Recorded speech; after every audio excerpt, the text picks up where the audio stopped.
What's a mistake? There's a thread on Iowa Whitetail about when you shot a bunch of does off your main farm. Let's like, what are your thoughts on shooting does? You've been you mentioned shooting Good. does. What what do people need to know about that? Okay. So when I say the things I think today, 5 years from now, I'm going to look back and go, you were wrong about all these things. You were a dummy. I look at myself 5 years ago and go, you were a dummy. Um, I think people don't understand how fast the pendulum can swing on shooting too many does. I shot too many does off my farm, period. End of story. I made a mistake. And we had a lot of does, and I thought, let's go shoot whatever amount we did. And we shot a lot of does. And I thought, you know, why wouldn't we? They bounced back. Uh, well, the next year, this was quite a while ago. The next year, all the bucks went to war. I mean, like I've never seen before. I mean, we found 3 sets of locked up dead bucks where I've never found one before. All the bucks had like gouged out eyeballs. They were ones had, I mean, I bet you it killed a dozen bucks that I can think of just because they got so nasty to each other. And we shot a good amount of bucks the year before, mature bucks, the same year we shot all those does, but it still was too skewed. There was too many bucks for the amount of does, and we reduced that, and we created just such a competition that it absolutely killed a lot of the bucks. They killed themselves, and the other dynamic that people don't realize is that, and I have heard this one a few times, but you start killing off all these does, and then you have an EHD outbreak, and it's like, ooh, wish I didn't kill off all these does. And to rebuild your population takes far longer than what anybody would realize. The one thing that people do not talk about that I try and bring up to everybody is, and it's regional. Certain areas do not have this problem, but certain areas do. My area definitely does. People do not understand how many coyotes are out on the landscape right now. And people say, if you don't shoot 30% of your does every year, you're not keeping up with your herd will grow. That's not true. It's not true if you're in an area with a high coyote Because population. there's mortality from the coyotes The chipping into it. mortality is insane. Some of the worst coyote densities in the country. I mean, they're seeing 80% mortality. And I mean, if I had to guess in my area, you know, and somebody's like, well, has that changed in the last 10 years? Yeah, it has. Nobody traps. And you go, but people are thermal hunting. They're not keeping up with it. The trapping is going to be the most effective. And it still is a combination of all of them. So you're like, hey, there's thermal hunting, there's trapping, whatever. Well, now there's no trappers. So in my region, and then you go to Kansas, these coyote populations are at epidemic levels. They are not the same as 10 years ago. Okay. When people trapped heavily and they'd shoot them and all the other things, and then you take out trapping, and like nobody traps. Fur prices are, nothing, and gas prices are through the roof. And guys are like, I'm not going to take my time to do it. So in my neighborhood, if you want to have trapping done, it used to be like somebody would stop by and say, hey, can I trap? Now the discussion is, how much do you charge to trap? People want to be paid to trap your land, and I get it. And that's happening more and more as guys figure out Wow. I have a coyote problem. But people don't understand this because usually they go to their farm, they leave, they might hear some at night. They don't see what goes on in the middle of the night. They don't understand what coyote densities have done. And you look at like a state like Kansas, I think they have one of the, Texas is maybe the other exception. I think Kansas has the highest coyote population of the whole country. And absolutely in the last 10 years, the coyote population has gotten epidemically out of control. And people will say things like, well, if you shoot some coyotes, it'll just create more of them. Yeah, if you're one guy and you shoot the alpha male or the whatever you would call it, the alpha female, sure, some transients will move in there and maybe it will trigger some of the other females to have larger litter sizes, but that's just doing it on a one off level. If everybody in the area is constantly killing coyotes And every time they see them and they're taking some time to trap and everybody is giving people permission to thermal hunt, you will drop that population. So that argument, don't shoot them because they'll create more, it's garbage. I mean, maybe don't shoot them one time and then not do anything. There could be more later. Yes, I agree with that. But these coyote populations have gotten bananas, way out of hand. You got to trap and you got to let people thermal hunt your ground. And, right after deer season, let them go. They're not screwing anything up. These deer, I mean, we'll do it. And I know we're not spooking deer. And it's imperative. If somebody asks you to coyote hunt your land, let them do it. So, we shoot all these does, and my population, I could be like, and I did, I basically turned the faucet off, went from shooting a lot to shooting none, and my population was still going down. Well, but wait, if you got to shoot 30% of the deer or your population is going to increase. No, we spent quite a bit of time shooting none, and the population kept going down because the coyotes were so Interesting. hard on the fawns. I mean, I would say if I had to guess the amount of coyote legs and pictures with coyotes with Yep. fawns in their mouths, I mean, I'd say we were losing 50%, and that's in southern Iowa. 50% mortality on my place. I would say that's I could be off, but I'd say that's fairly reasonable. So we couldn't get it back up. So I would say just be careful when you shoot all these does. I just so many times in history, and even back in Michigan, I saw the pendulum swing from one side to the other so many times where people like, if it's good to shoot one doe, then let's shoot 10. And all of a sudden everybody shoots 10 and you're like, there's really not any deer. And to get it back up just takes so long, especially with the things EHD and coyote, some of the other things we got going on. So, real quick to summarize that, I think the best thing that deer managers have ever done was to start shooting does. Because what happened was, instead of shooting that little buck that walked by, because I want meat, I think it's great that you're like, oh, a lot of those guys said, I'll shoot a doe instead. But what happened is, instead of saying, I'll shoot a doe, I'll shoot 10 does. And I mean, here, there would be guys that go out during late shed buck season, that's what I call it, in January, and it'd just be glorified rabbit hunting. Mhm. They just sit there with rifles and just shoot doe after doe after doe, and they wouldn't do them to eat them. They just did it to shoot them, and then they'd bring them to the hush program and donate them, which is great in a way, but they're not doing it because like, hey, I want to fill my freezer. They're like I said, it's just rabbit hunting with rifles, but these things are 150 pounds, and they're shooting 10 and 20 of them a day.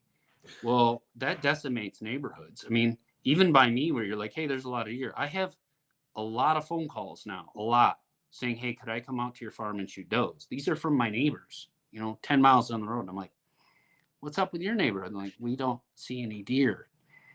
Like, really? And I mean, I could literally name the people who call me, and maybe someone will listen to this, that are like, can we just shoot a doe? We shot them all. I'm like, it's that bad 10 miles from here? Yeah. So it's just the pendulum again. Uh-huh. Probably use that word way too many times today, but the pendulum has swung too far the other way in some of these areas, and the doe killing's just gone overboard. So a good idea, if a little bit is a good idea, well, a lot is better, right? And they've just done too much of it. It's just gone way over the top. Now, I listened to some folks from Ohio saying, they're really concerned with high deer numbers, and the deer numbers maybe increase. And I don't know how dynamics super well, and that could be the case. But in Iowa, that's not the case. We're way down. Like I said, we're cut in half, and that's again, not evenly spread throughout the whole state. Some of these areas are down 80%, 90%, and we can't get them back up for all these other factors. So don't shoot too many does is the bottom line. A So few, sure. how do Unless you there's rare situations where people are like, man, there's 500 deer out here. I mean, it's such an anomaly though.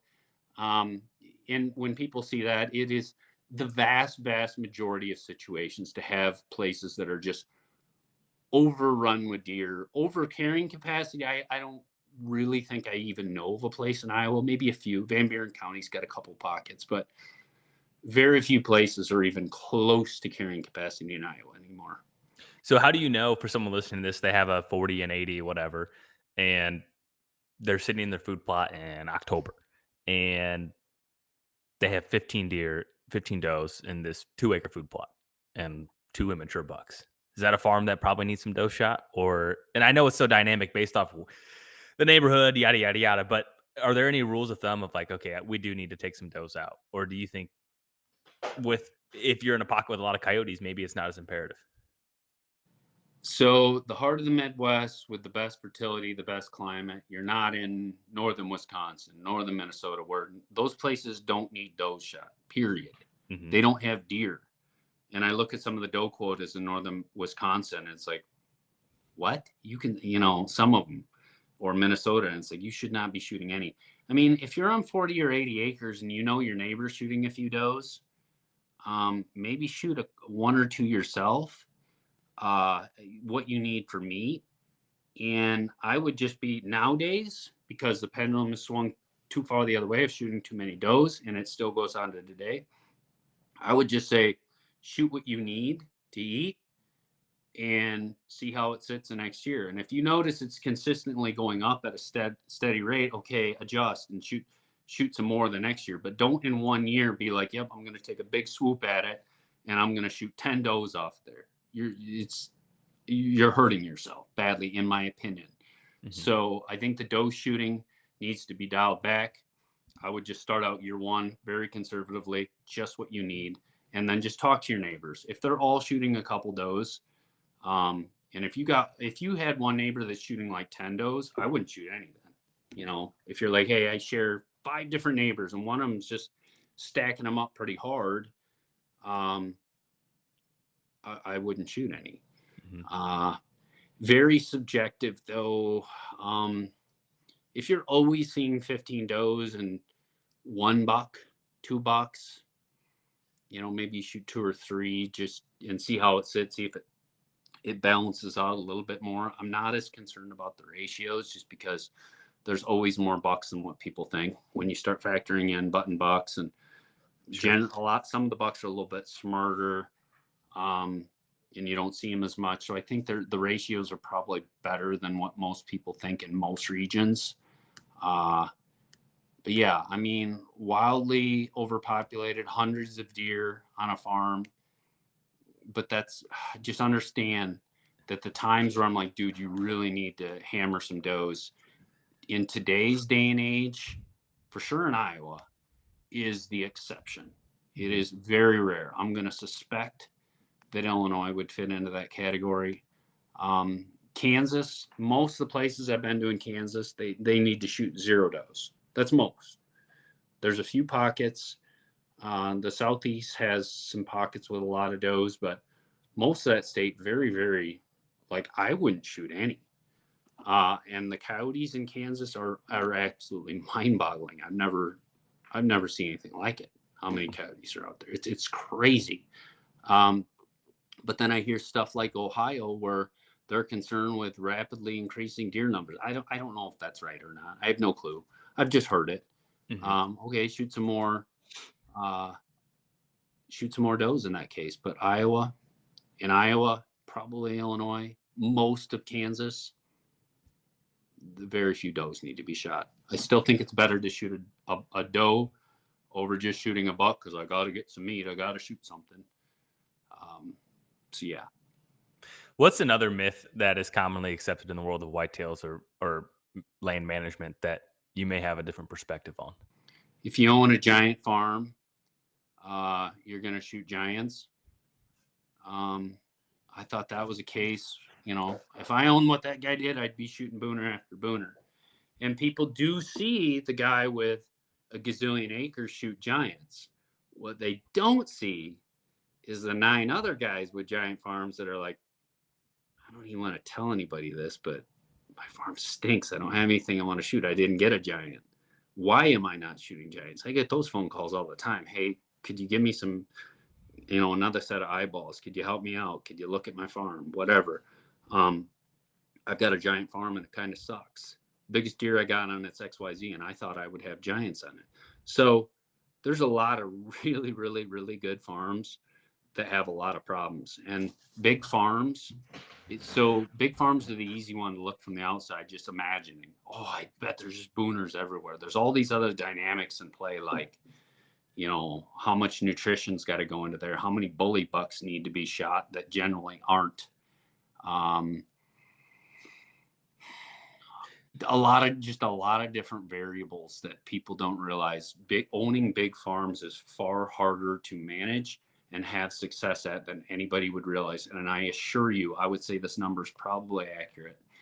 For every two people that shoot giants off of giant farms, eight people out of 10, two people are doing very, very well. 8 out of 10 are frustrated. They are not seeing results to their expectations, and they're trying to figure out what's wrong and what they can fix. Hmm. So big farms producing giant after giant, and you're set. And rich people are always going to have the advantage. I mean, no doubt there's an advantage to a big farm. Nobody's going to disagree with that. But it is absolutely not what people think it is, and it is far more difficult than people would imagine. Yeah. Do you think that? Do you think it's realistic for when someone saves up, they buy a farm, or they save up, they get a lease, or they get permission on a really good farm, and they have this perception that they can manage a property and really make a huge difference? Do you think that optimism is real, or do you think that it's kind of like, well, it's kind of you're kind of just going with the flow, going with the stream, and you can do some little things to stack things in your favor, but in reality, it kind of is what it is. I think there's huge things you can do to your favor. I think there's massive gains you can do by fixing your habitat properly, by having diverse food sources and having great nutrition, excellent browse, all the natural things you can do for deer, uh, through habitat work and this, that, and the other. How you hunt it, how you pressure it, massive differences. And where people think that you can overmanage a farm, and man, you overmanage it and it kind of sucks. Uh, they're making mistakes. What They're do making you a what pitfall mistakes. what are some of the common mistakes there? The big farms with good deer numbers, you look at like a guy with 1,000 acres and it's got really good deer numbers, and you're like, dude, there's 8 bucks out there that need to go. Um, like the right. And I'm not, I'm saying find people who are appreciative to shoot them. Find a kid that wants to come out there and youth hunt. These bucks are prime. They're ripe. And maybe it's a 115-inch 5-year-old. Maybe it's a 150-inch 7-year-old. They need to, they're, it's time. Pick them. It's just like fruit on a tree. Um, and they don't do it. That's the key. They don't do Mm. it for a variety of reasons. Well, and the reasons are, I don't trust other people to come in there. I think they're going to make mistakes. I don't know enough people I trust. I don't have the time for it. That's a lot of effort. The other one, they're mature bucks. They're very hard to get. So when they present an opportunity, you have to take it. Yeah. And a lot of people don't have the skills to get on those mature bucks that are very, very smart and crafty. And you might only get one or two opportunities a year. And the other one's like, well, I don't want to burn a tag on that. Okay, find somebody that does. Mhm. And that one, people do not understand this. If you have 1,000 acres that's prime land, if you're not taking off those eight bucks that are probably, a good bit of them are quite aggressive, they're going to dominate your farm. They will dominate, and they'll probably keep off another mature buck, and they'll probably keep off a couple younger up and coming bucks too that could or could not have really good genetics. So the coal buck, I mean, they're still trophies to people. They're old, they're mature, they're hard to get. That's great. I have people that are like, my kids, thrilled to shoot those deer. Thrilled. My buddies' kids, some of my buddies, they're thrilled to shoot them. So they're trophies to them, and they're very hard. They're smart animals, but if you don't shoot those, oh man, do I see that one spiral out of control. And the influx of new bucks, the up and comers, and it's not about like changing the genetics. I'm not discussing anything along those lines. It's just your farm is only going to support so many mature bucks, And especially if they're super aggressive, a 5-year old's probably going to be more aggressive than a 2-year-old.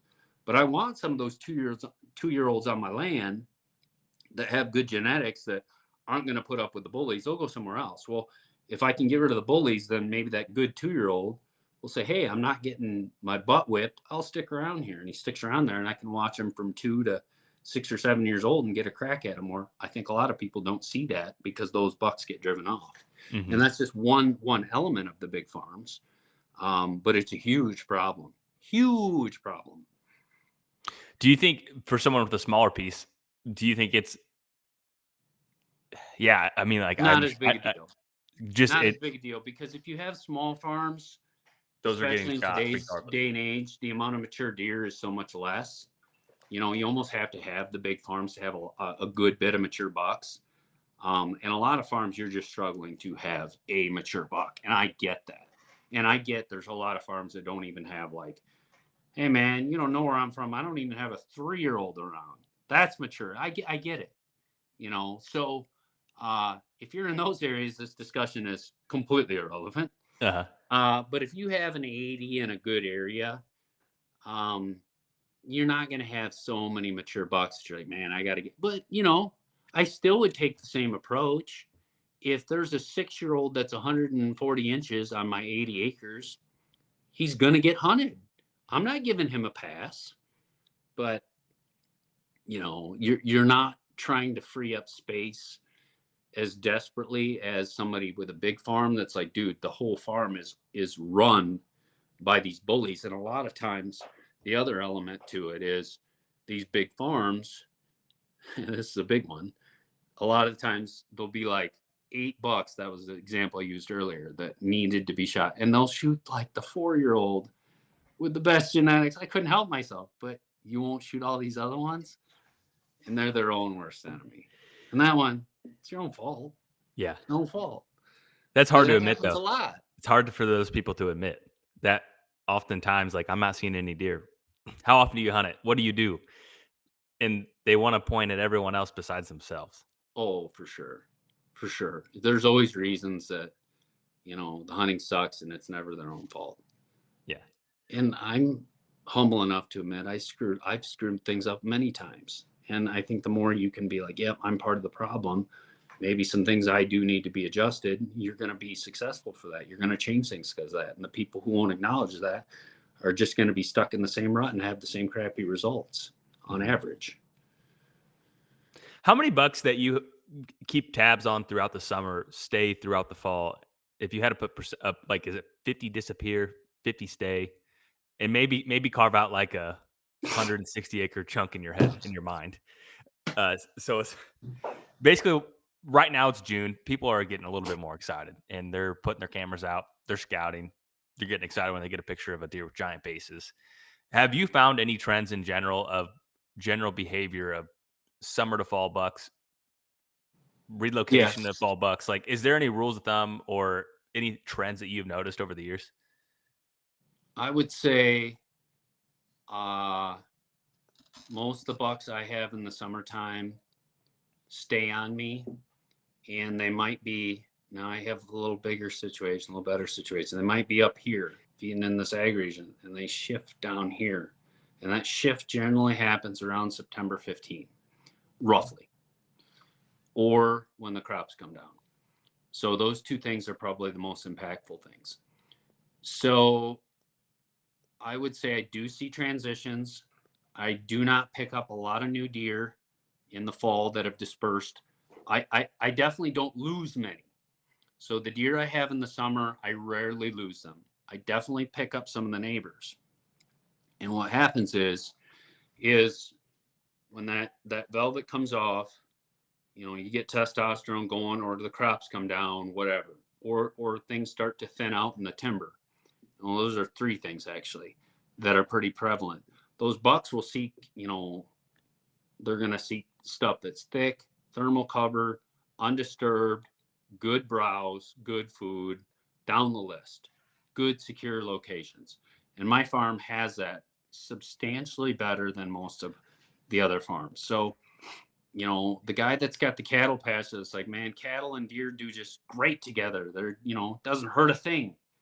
Those deer that will leave his farm and they'll come to my farm because I don't have cattle ruining my ground and making it so there's no browse and just a bare vacant nothing. So um, that timber that ends up wide open, you're going to lose bucks there.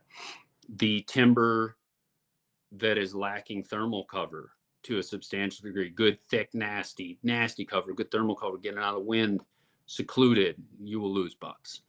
I'll see a lot of the farms that are kind of, thinner timber, not a ton of timber, but a lot of ag around it. You're going to be hunting early.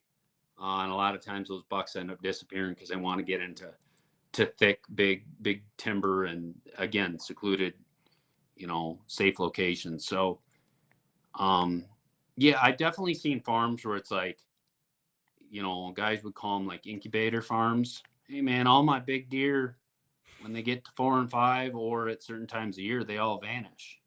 Well, you're usually missing out on a lot of things. And here, like in Iowa, my buddies will be like, yeah, my deer, the big bucks always disappear, and part of that's pressure too. If you're in there pushing them around all the time and you can't help yourself, yeah, you're just going to push them out of there. But if they're not doing that, I'll ask them questions. There's a whole list, but I'll be like, you have a bunch of cedars on your ground? No cedars. I hate cedars. You need them. You need some. If you have cedars, I mean, bucks love to be by cedars. They just do. That's a commonality. Somebody's like, explain that to me. I'm not gonna explain it. I'm not. I don't need to explain it. I've just seen it for year after year after year. Farms lacking cedars, or something like it, those bucks will end up vanishing, and they'll probably wind up on a farm with some cedars Hmm. or with something that's incredibly thick. Commonalities like that. Uh, Undisturbed, really, really good food. A buck wanting to go from a mature buck is not traveling very far, and their core ranges get far smaller as they get older, far smaller. And I've seen this hundreds of times. So if you can have something with premium cover and diverse food, maybe a lot of it being natural, hey, I've got good acorn production here, whatever, or really good browse in the forest. But as long as their travel pattern between exceptional bedding and a variety of premium um, food choices, natural or even diverse food plots, the more you can create those where their travel pattern is very, very small, um, the less you will have bucks leave. The more you're like, dude, they don't have this, and this. Um, and now they got to travel further. Bucks don't want to do that. So as bucks get older, they want and they do, they have very small core ranges. And I fundamentally believe I can make a deer's core range shrink a lot. I mean, even the farm I have today, I would say a mature buck probably lived on, the average was maybe 160 acres, maybe off of it a little bit during the rut, or who knows where during the rut. I mean, you're not going Hmm. to stop that. But I would say average area was 160 acres. Now I'd say the average area on a mature buck on my farm is more like 40. Some of them are 20. Just because the farm's gotten that much better. It's gotten that much better. The travel routes are very, very short, very small. Bedding to food is very, very short. Um, and they just have very, very tiny core ranges. And I think anybody's goal should be that, is to make your bucks core range for smaller, in that one, it does make them a little more huntable. It's double-edged sword there, but you also can have more mature bucks because of that. And I do think that's a little bit here is, there's so many really premium areas that a buck's like, yeah, I'm content with this 40 acres because it's got everything I need. And another buck can go to the 40 over here and be like, yep, I got everything I need. And it's not that they don't overlap and fight, because they do. Um, but absolutely, their core ranges can shrink and do shrink. And naturally, with age, they're just going to shrink. A buck's core range from 3 to 4 years old, when they get 6 or 7, is just totally different. And I've seen that year after year. If I gave you the challenge, I have the worst farm on earth. I have 20 acres. 40 acres. I have 40 acres. This is deemed the worst farm on earth. It's in Michigan. It's in wherever. Skip, you have 3 years to get a mature buck to live on this farm. And I got 17 different neighbors. I have 5 acre lots all the way around it. And they all hunt. Could it be done? I'm going to give you two answers. The first answer is yes, 100%. I think it could. The second answer is I could have you mature bucks in that amount of time because I'd sell that farm instantly and I would go buy somewhere else. And that's one of the biggest, I think, overlooked things with the whole fix my farm up, land consultation, do all these things to my farm. How do I fix this? How do I fix that? There is a point where people need to just go, you know what? This farm can only be this good. I'm limited for whatever reasons. And they just need to sell it. And that's one thing I wish I heard from land consultants. Hey, I want to pay you to consult on my land. Okay. I'm going to make this one really, really easy. And you can pay me whatever people get, 2,500 to 10,000 bucks. All right. Write me the check. Thank you. Here's the check to the land consulting. Go sell your farm. That's it. Sell your farm. There's no fixing. And I've owned probably into the hundreds of farms, and I've hunted definitely on thousands. And I put years into farms, and no doubt they're better than what I found them. But there's a point where you're like, I'm just fighting forces I can't win, right? I'm fighting a neighbor that's doing this. I'm fighting whatever it is. 50 neighbors. If you got, all these developments by you, there's a time when people need to throw in the towel. And I'm not going to change anybody's mind on this because I see it all the time. I mean, no, I'm married to the farm. It's fine. It's fine. But everybody thinks that just because they bought this farm and it exists in this state, they need to keep that forever. And Yeah. they can't wrap their head around there's 50 million other farms that can be bought that are better, that you would fall in love with too, that you could become married to that. And guess what? You can get divorced from your farm, nothing wrong with it, and you can remarry into another farm, and I guarantee you it will be better. Guarantee you it will be better. Because you're going to be, you made a lot of mistakes on the other one and you know more specifically what to look for too. I feel like it's probably part of that. Yeah. Yeah. Yeah. I mean, I would say, heck, I bet 70% of land consultations are the real answer is you should be selling your farm because they're hiring a guy because they're not getting Having the the success results they they want. want, Yeah. right? And usually there's underlying things. You can fix some of those things and you can make them better. I don't dispute that one bit. But a lot of those things can't be fixed with a land consultation. And there's so many cases, sell the farm. Sell it. The vast majority of people listening are frustrated. Sell the farm. Keep moving. Get something different. Grow. Get bigger. And a lot of times, if you fix your farm up and you have improved these things, you made the value go up quite a bit too. So capitalize on that. Somebody wants to pay you for all those cool things you did, which you can do to the next farm. And your next farm will be bigger and probably better. And if it's not, you can sell that one too. But a lot of these things can't be fixed. And any farm I've ever owned, it still takes me probably 3 years to really have a farm dialed in. So people need to consider if you do a land consultation, I know what I'm doing with farms. Some areas I have no clue. With farms I do. It takes me 3 years to get all these projects done and to do the work. And I know how to do the work. So don't think somebody's going to fix it in one day. It's Mhm. just not going to happen. Um, and the rare times I've done any kind of consults for somebody or donated a consultation, I still try and do something where I'm like changing the land while I do it. Like we're going to go do some TSI. So when I'm done, this TSI is at least done, or I mark it, or we're doing fundamental changes to that ground. For me to come in and be like, put your tree stands here, put a food plot here. I mean, even I can do that for myself. And it still takes me 3 years of just constant learning of that property and changing and maybe this project I was thinking I should do it this way, I adjust it. It's just such a longer process than that. It's not a 1 day process. It's a lot longer process, Mhm. to the tune of years. And I just revert back. 70% of the people that are frustrated, maybe it's time to just switch it up. Yeah, yeah. I think it's hard. I think it's hard for people because it feels like they're wrong because they bought that farm because they thought it'd be awesome, right? And Yeah, I think it's like a level of them, "I was wrong." It's I think that's hard for some people. I got lucky because I bought the farm I would have married, and I had no intention of selling that farm. And I would have been married to that farm, and had I not got lucky and somebody's like, "Man, I gotta have it, and I'll pay you this for it," Was that your and first 80? Are you yeah, referencing that? Yeah. I'd probably be sitting with that farm, frustrated with the same issues all these years later, and I wouldn't experience all the million other things I got to experience because I did move that farm.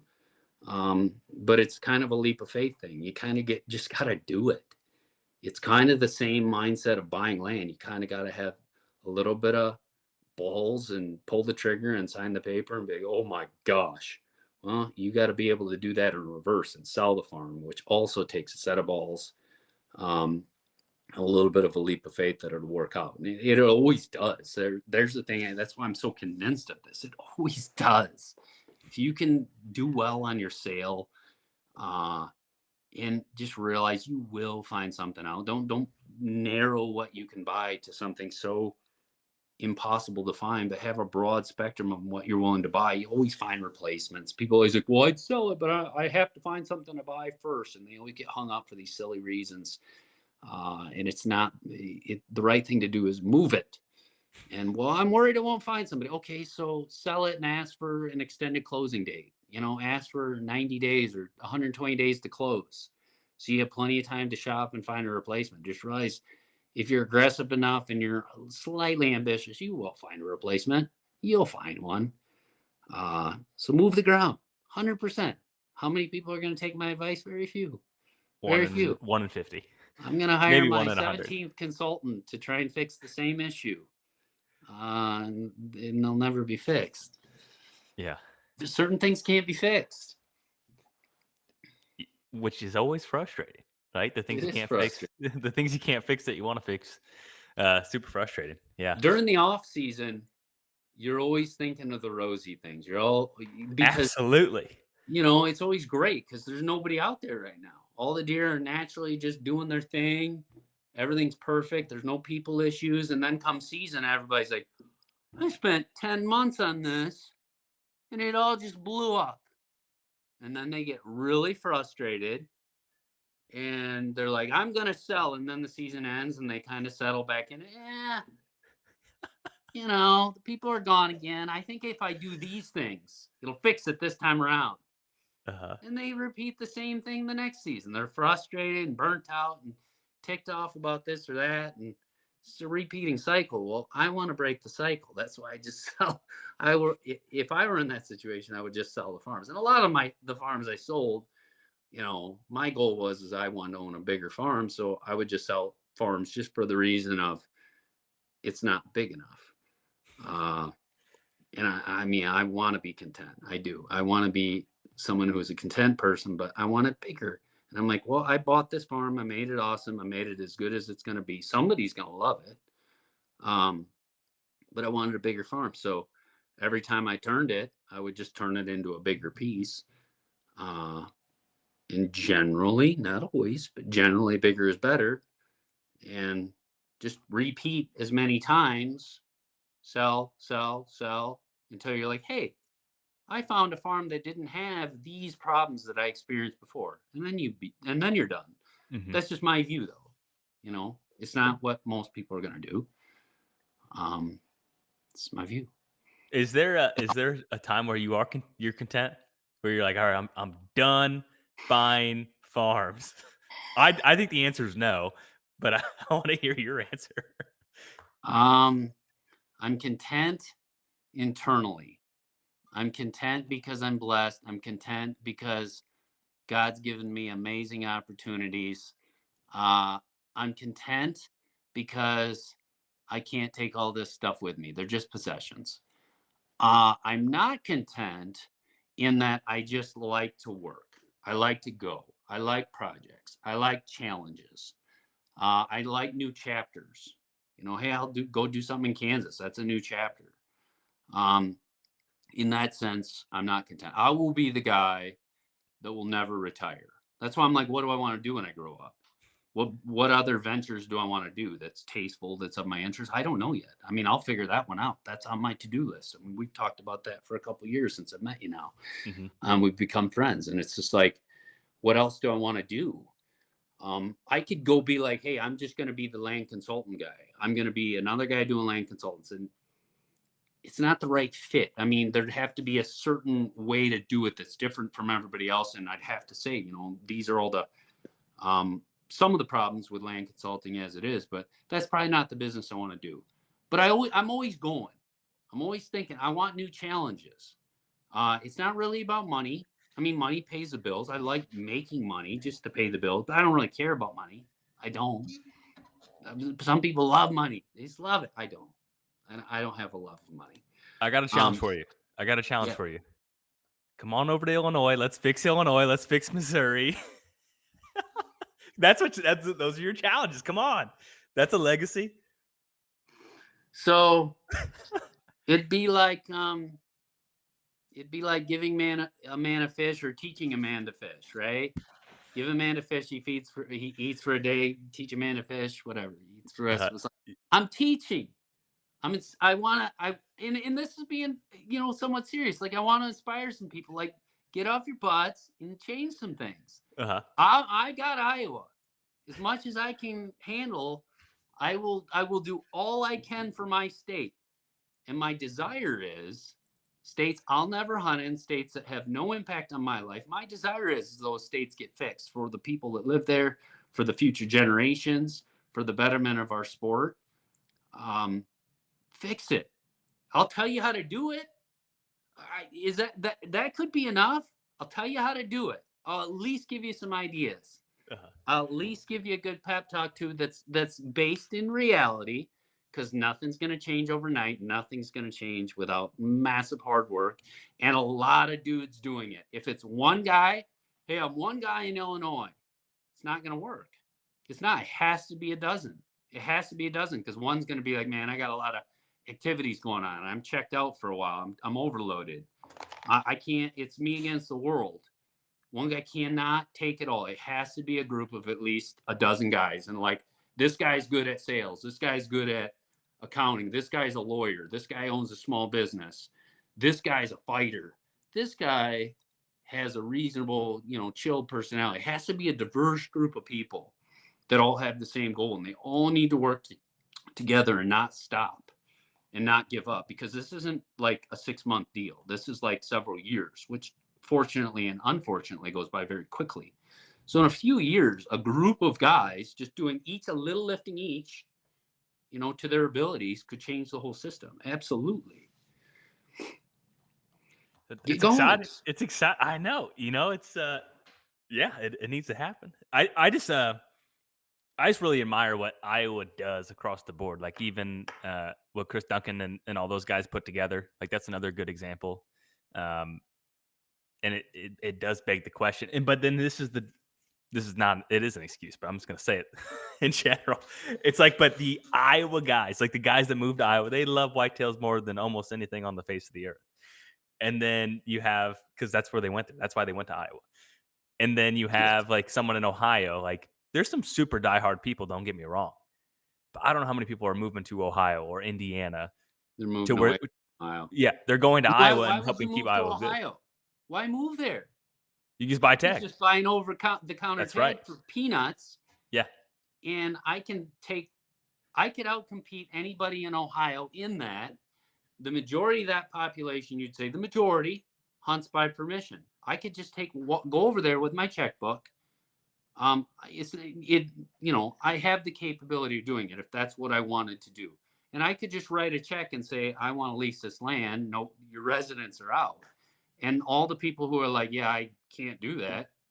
I win, and I get a cheap over the counter non-resident tag, and that's why I think at least 30% of their harvest is non-residents now, at least, and it's going to grow. It's just going to grow. And eventually these people in Ohio are going to wake up one day and go, we have nowhere to go.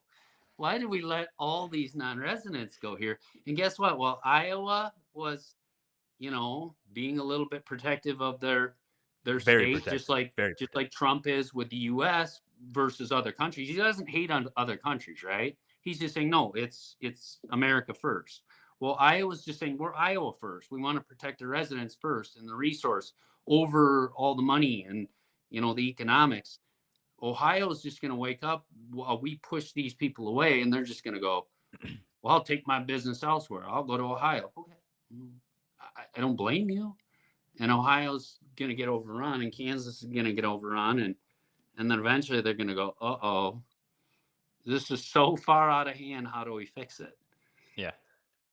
I don't know I mean, the longer they wait, the harder it's going to be to fix it. So I would just say to them, get going on this now. Me, I'm a Mhm. non-resident of Ohio. I'm a non-resident of Illinois. I'm a non-resident of Kansas. Make it harder for me to come there. Prioritize the people who live there, vote there, pay income taxes there, that are there 365 days a year, that don't have the ability to write a huge check to lease ground out. Prioritize your people that own your resource. It's a state-owned resource owned by the citizens of your state. Prioritize your citizens over me. So that's just me talking, one guy. Prioritize the people who live there over me. Because I Mhm. can come to any one of these states and lease stuff out and push these guys out. And I do not think that's the right thing. And I think, it's shifted too far to the point where these residents are going, yeah, dude, I don't have anywhere to go now. It sucks. So prioritize the people that live there. And really what I'm talking about is I'm talking about me when I was 20 years old. I couldn't afford to do that. And I wish the state would have defended me a little bit more and spoke up for me. I didn't have a voice. I didn't have anybody to complain to when I had nowhere to go. I mean, I made things happen still, but um, that's who they need to be looking out for is the kid that's 20. That's like, dude, I can't go spend 5 grand on a lease. I just want to hunt and I want a good quality experience. We need to give him that good quality experience so he stays hunting, so he can have the memories that we were blessed with. And we need to leave this better than what we found it. Mhm. Well, that's probably a fair place to summarize everything there. Is there anything else that we didn't cover that you'd like to bring up or anything else on your chest here? Got 10 other topics I think we need to go through. I think that's good. Buckle in. I'm gonna go do farm chores. Are we breaking this up into part one and two? I imagine. Yeah, for sure. All Yeah. right. Yeah. Awesome. Well, where can people find what you have going on? Iowa Whitetail's simplest place. I don't go on social media. People ask me questions on social media, and I rarely check it. So be like, hey man, I got your message you sent me in 2022. Sorry for getting back to you, but so Iowa Whitetail, the forum, website, awesome, great group of guys, huge growing group. I love that forum. The views that place gets is absolutely obscene. Like you know, this many guys contribute, which is a lot. And Mhm. then the amount of people, the traffic actually behind the scenes is absolutely insane. Growing. I'll post silly stuff on Instagram, which goes to like Facebook and YouTube. I don't like social media and I'm too busy. I'm out farming and messing around on the farms every day. And then I would just say, check out um, the Iowa Sportsman's Club. Google that. They're on Facebook. Definitely join that. Become active.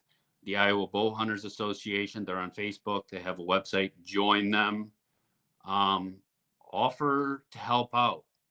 Hey, I have this skill. Can I help out during this? Could I help out at the Deer Classic? Could I be involved in some way? Just offer these folks ways to help out. And I'm just like anybody else listening. I'm a regular guy that found these organizations that said, I want to join. What can I do? How can I help? You tell me where you guys have a need, and they all have a need. It's just like me as a farmer, finding people that want to work. It's impossible. Very few people want to work. Very few people. Well, these organizations always have room for people to step up and serve. And that's all I'm doing is how can I serve? because the world isn't just about me, right? And it's how can I advance? How can I make hunting? How can I make the world a better place? I mean, and that's what I want to do. So I'm just like anybody else. I'm just a member and a guy there that's like, hey, how can I help? You tell me what you need, and I will, you know, I will give you my time. I will give you my abilities. And they're fantastic organizations. There's some that it's just like, is that really doing anything any good? Is that, are they really making a difference? Those two, unbelievable. And folks in the other states form organizations like that because they make a huge difference. Absolutely make a huge difference. And those organizations are why Iowa is what Iowa is. And had they not been here, we would have been like all the other states, which is ruined and a complete disaster. Hmm. So Awesome. check it out. Yeah. Appreciate it as always. Fun stuff. Go check out Iowa Whitetail. I'm on there quite a bit of just reading on there, and then a lot of times I hop on Google and type something in very specific, and then it's like, oh, ended up on Iowa Whitetail from a forum from 2018, and there's the answer I was looking for. Great stuff. So I got that. I learned so much from that back in the day, and that's why, I was just a member like anybody. And I'm like, oh my gosh, these guys got some info that I can find nowhere else. And we want to keep that info going. And there's a lot of guys that are like Facebook. Oh my gosh, I mean, I can't stand being on there. So it's another avenue for guys who are just like sick of traditional social media and want pure, unbiased information. Come check it out. Awesome. Thank you so much.